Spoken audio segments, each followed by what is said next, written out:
जम्मू कश्मीर में इस साल के आखिर में विधानसभा चुनाव होने हैं, जिसको लेकर सभी राजनीतिक दलों ने अपनी कमर कस ली है। लेकिन चुनावों से पहले अब आरोप प्रत्यारोप का खेल भी शुरू हो गया है। पीडीपी नेता महबूबा मुफ्ती ने मोदी सरकार पर बड़ा आरोप लगाया है और इस आरोप के बाद घाटी की सियासत में गर्मी पैदा हो गई है। तो क्या कहा है महबूबा मुफ्ती ने, देखते हैं ये रिपोर्ट। आने वाले चुनावों ने जम्मू कश्मीर की सियासत को गरमा दिया है। आपको बता दें कि राज्य में इस साल के आखिर में विधानसभा चुनाव होने जा रहे हैं, जिसको लेकर सभी राजनीतिक दलों ने अपनी कमर कस ली है। इन चुनावों को लेकर राजनीतिक दलों के बीच आरोप प्रत्यारोप का गेम भी शुरू हो चुका है। जम्मू कश्मीर में पीडीपी नेता महबूबा मुफ्ती का एक बयान राजनीतिक गलियारों में खूब सुर्खियां बटोर रहा है।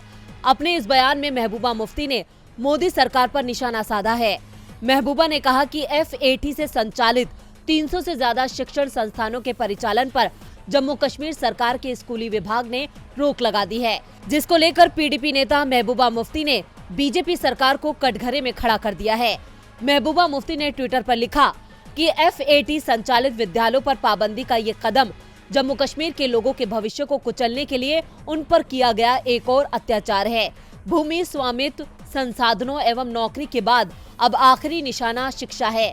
मुझे यकीन है कि कश्मीरी निश्चित ही इससे उभरेंगे और अपने बच्चों को परेशान नहीं होने देंगे। पीपल डेमोक्रेटिक पार्टी के प्रमुख महबूबा मुफ्ती ने रविवार को कहा कि प्रतिबंधित जमाती इस्लाम के संगठन फलाए आम ट्रस्ट से संचालित स्कूलों पर पाबंदी लगाना जम्मू कश्मीर के लोगों के भविष्य को अंधेरे में डालने के लिए किया गया एक और अत्याचार है। उन्होंने कहा कि भूमि स्वामित्व, संसाधनों और नौकरियों के बाद अब आखिरी निशाना शिक्षा है।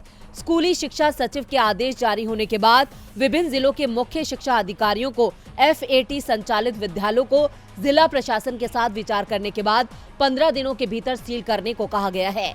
इस आदेश में ये भी कहा गया है कि वैन स्कूल के जो छात्र हैं वो नजदीकी सरकारी स्कूल में दाखिला ले सकते हैं। ये कदम जम्मू कश्मीर पुलिस की राज्य जांच एजेंसी की जांच के आधार पर लिया गया है। एजेंसी ने इन विद्यालयों पर बड़े पैमाने पर भ्रष्टाचार और धोखाधड़ी के अलावा सरकारी जमीन पर अतिक्रमण करने का आरोप लगाया है।